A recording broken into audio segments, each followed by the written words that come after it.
pasar el paso al doctor Gustavo Daniel Espacarotel, espero haberlo dicho bien, juez de la Cámara Contencioso Administrativo en la provincia de Buenos Aires, quien nos hablará sobre la ponderación argumental en derechos humanos de personas vulnerables y la inteligencia artificial.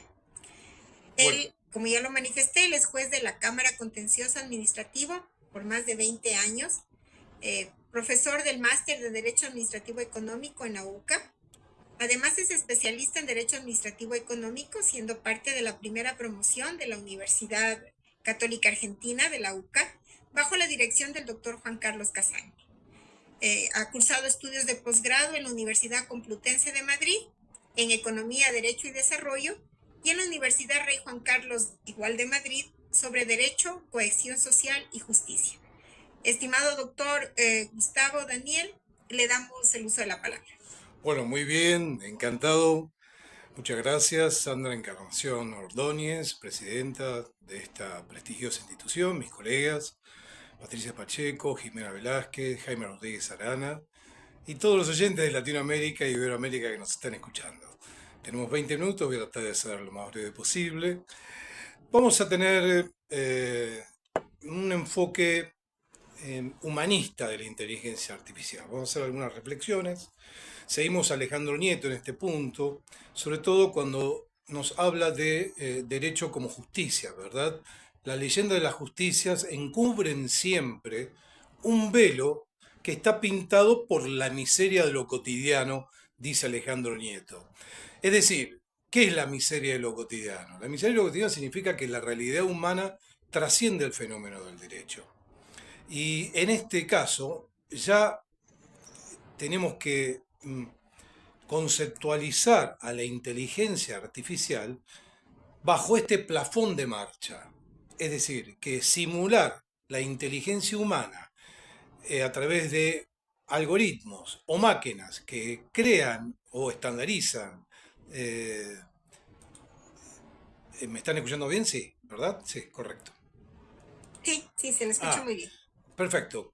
Conductas similares o mecanismos de pensamiento, pero sin conciencia de la existencia ni sentimientos, por lo menos que estos sean espontáneos, ya genera una primera digresión en esa simulación de la inteligencia artificial con la realidad humana. ¿Mm? Ese es un primer problema, un primer déficit, porque simular la conciencia, la cualidad humana, hace a la dignidad de la persona humana y hace a nuestra propia existencia, ¿verdad? Que no hay una sola manera de existir, sino el cómo existir y la conciencia de la existencia hacen a la dignidad humana en la medida que cada ser humano dentro de su libertad, derecho convencional, elige su modo de elección para realizar y alcanzar su máxima perfección. La Corte Interamericana de Derechos Humanos ha acuñado, en este sentido, y ha realizado con la Argentina un convenio entre la Corte Interamericana y la Ciudad Autónoma de Buenos Aires, cuando se aprueba Prometea, que es la plataforma del Ministerio Público Fiscal de la Ciudad Autónoma de Buenos Aires, y allí ha hecho recomendaciones la Corte Interamericana que robotizar, sobre todo en la inteligencia artificial autogenerativa o géntica, es decir, eh, la robotización, nos lleva a lo que el Parlamento Europeo, en el Reglamento General de la Inteligencia Artificial del año 23, a exigir que se gestione siempre que esa tecnología esté al servicio del ser humano. Es decir, que la tecnología brinde nuevas oportunidades para mejorar el sentido y la realidad del trabajo. Es decir, que si se va a robotizar, si se va a autogenerar el prompt, porque ya los prompts no se cargan, no voy a dar una clase de esto, sino que ya hasta podemos ordenar que el prompt se autogenere y responda solo, esto obviamente va a traer brechas que son insalvables. Y por eso es que quiero hacer un enfoque ético en derechos humanos. Y en esto sigo siempre a Carlos Nino, que él nos explicaba que existe una condición, si se quiere, metaética, y que justifica de alguna manera racionalmente que los juicios superan a las normas morales. Es decir, el juicio de ponderación, conforme lo que yo estoy intentando demostrar, que es una corriente que originariamente la acuñaba Rawls, que es el constructivismo argumental. Encuentran pensadores, por ejemplo, disímiles como desde Hobbes, Hart, Habermas, y que la realidad humana, como dice Heidegger, trasciende el fenómeno del derecho. Entonces, ¿con esto qué queremos decir? Que el derecho es conducta humana fenomenalizada. No es estático. Al ser dinámico, cargar o predecir la conducta humana de antemano y automatizarla es realmente un desafío muy difícil de poder llevar a cabo frente, por ejemplo, al caso complejo. ¿Mm? ¿Por qué? Porque reposan o subyacen detrás de un caso complejo valores o métodos axiológicos que, como dice Bernard Goldmich, exige las tres dimensiones del derecho. La diquelógica, que tiene implicancias en las otras dos dimensiones, la sociológica y la normológica. Es decir, norma, sociedad y valores.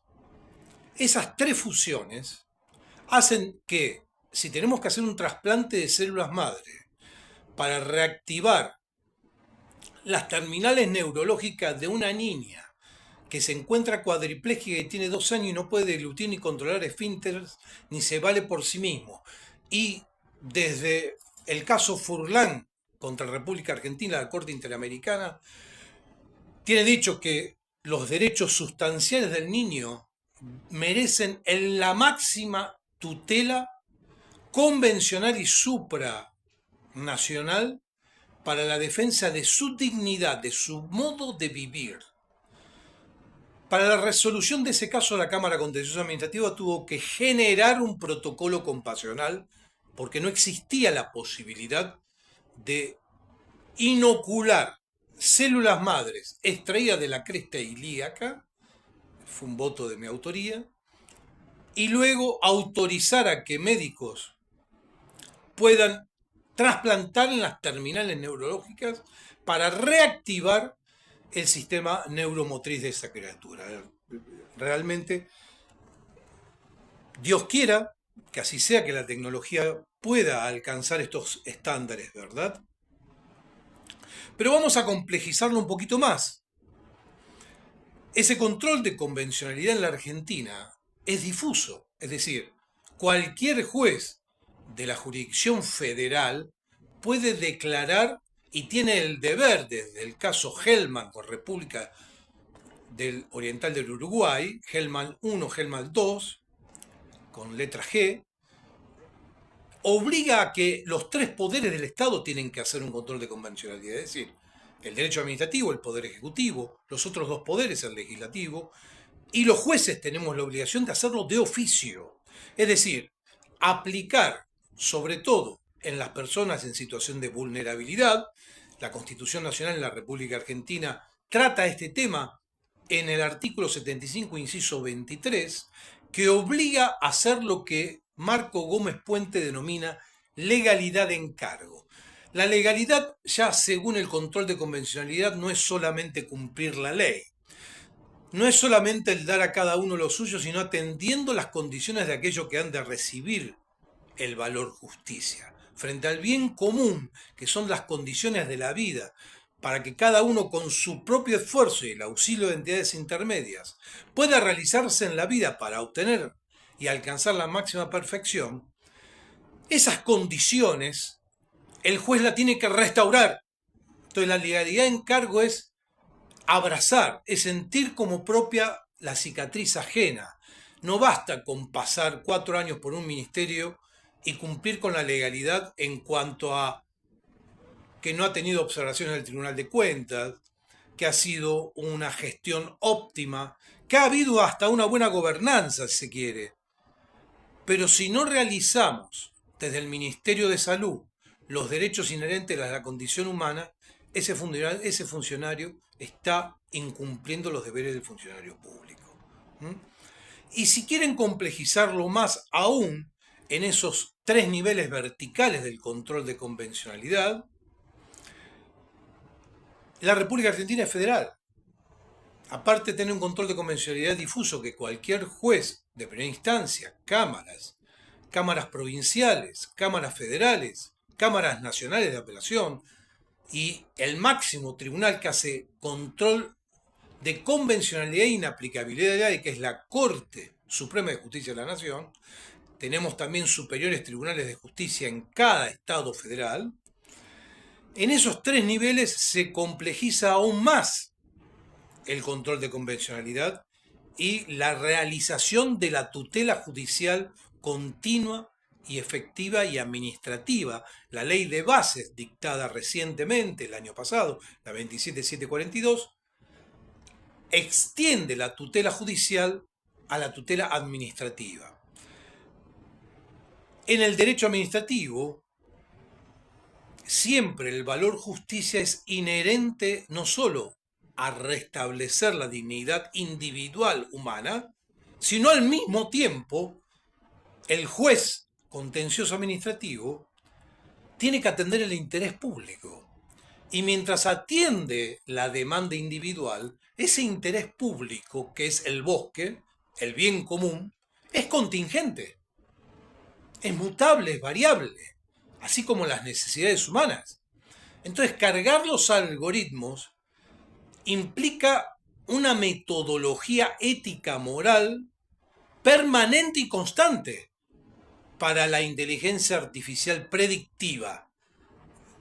Y obviamente, y esto luego lo voy a decir en mis conclusiones, estos problemas éticos no hubieran permitido que la Corte norteamericana hubiera sancionado el caso Roe, que era el caso famoso del aborto, que son los casos no resueltos o los conflictos multisectoriales. Esos criterios de la argumentación jurídica, yo en esto sigo a Robert Alexis, nos conducen a ponderar en valores. La pandemia, ¿cómo se pondera en valores? El bien común de la salud pública y las restricciones a la libertad ambulatoria y, como ocurrió en la Argentina en la pandemia, la no escolarización de los niños durante casi un año. Ese daño fue irreparable.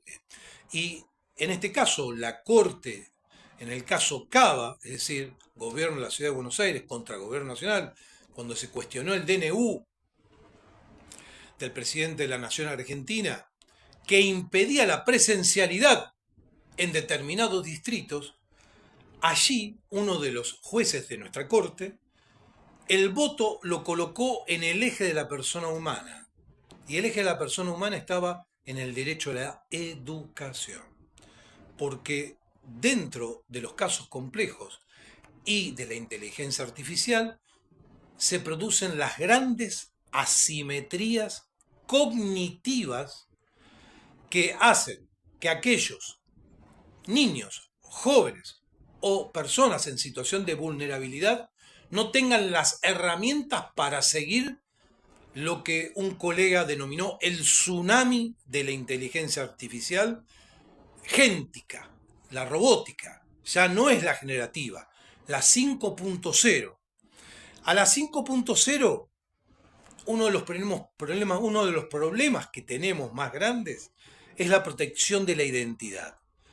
La identidad es un problema importante en el campo de los derechos humanos porque es aquello que está detrás de un principal fundamento, y es la dignidad humana. Es decir, la idea de ser humano está compuesta por una serie de atributos que hacen que la persona sea singular y que se expresen en términos de identidad. Las dimensiones de ese ser humano son las diferentes facetas que componen su existencia y su modo de querer vivir, en lo físico, en lo social, en lo psicológico, en lo emocional, en lo cognitivo y en lo espiritual. Es decir, yo con estas características estoy poniendo la dignidad humana en 6.0. Es decir, la estoy poniendo por arriba del 5.0. Y me voy a Santo Tomás, que ya Santo Tomás decía que el hombre está compuesto de una sustancia, que es el cuerpo, de un alma, pero que el alma es inmaterial, pero es racional. Se conoce con el alma y lo bueno que es incorruptible porque no es maleable, no puede ser torcida. Por eso, aparte, es eterna. Y esa unión es consustancial de cuerpo y alma, es inescindible. Todo eso hace a la dignidad humana. Entonces no basta con ser humano. Para ser humano hay que conocer. Y si hay brecha entre los que menos tienen y los que más tienen, y si hay 4 o 5 millones de indigentes y 14 millones de pobres, y no hay conectividad, la brecha cognitiva lesiona la dignidad humana. Porque la dignidad humana es un valor inherente a cada persona por el solo hecho de serlo.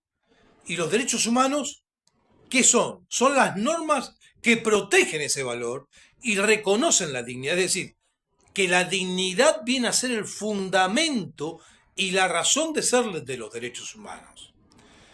Entonces, la justificación de los derechos irremediablemente lleva a esta cuestión que es ética, ¿no? Que es de la identidad y la identidad personal.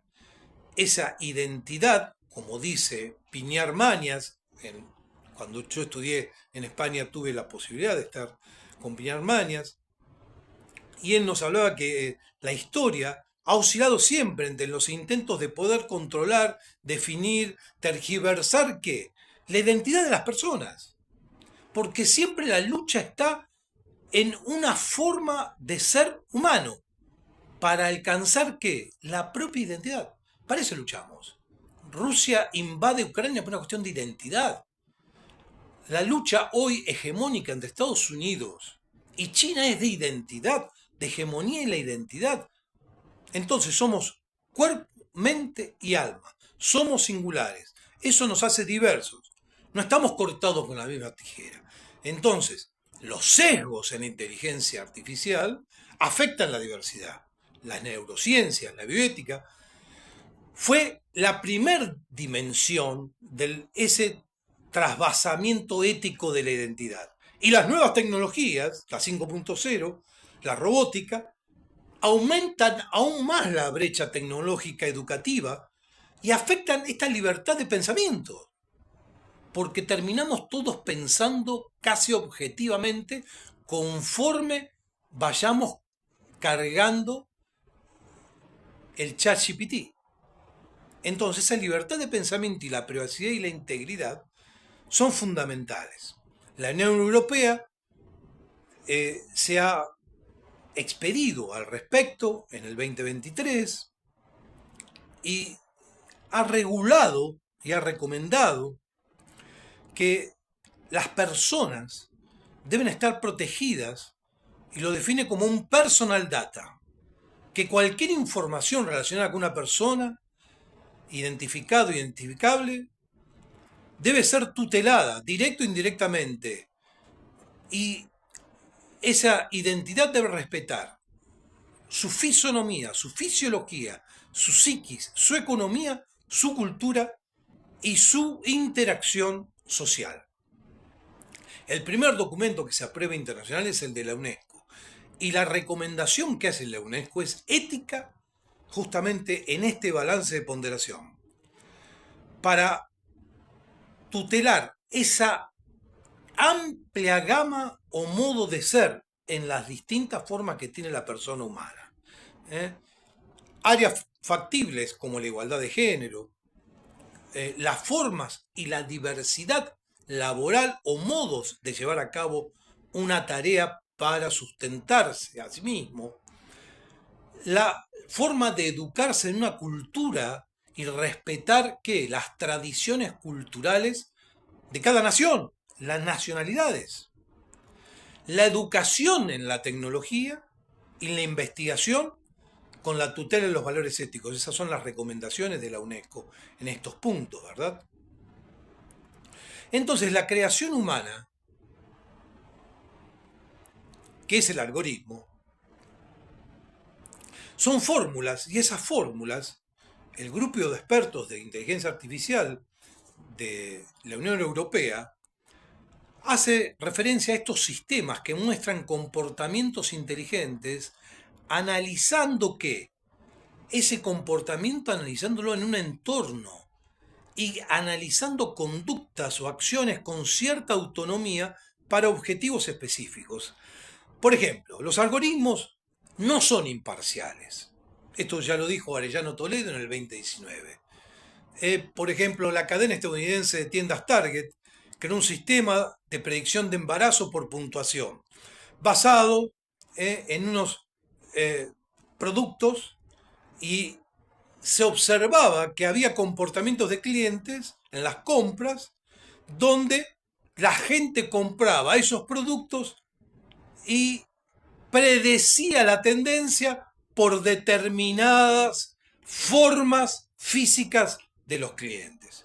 Entonces, para concluir, porque ya me están diciendo que está el tiempo cumplido, una inteligencia artificial responsable debe ser transparente, debe tener claridad en los algoritmos y en las decisiones, tiene que tener un tratamiento equitativo, debe evitar estos sesgos, la discriminación, la privacidad, la seguridad de la identidad y la tutela judicial de las personas en situación de vulnerabilidad.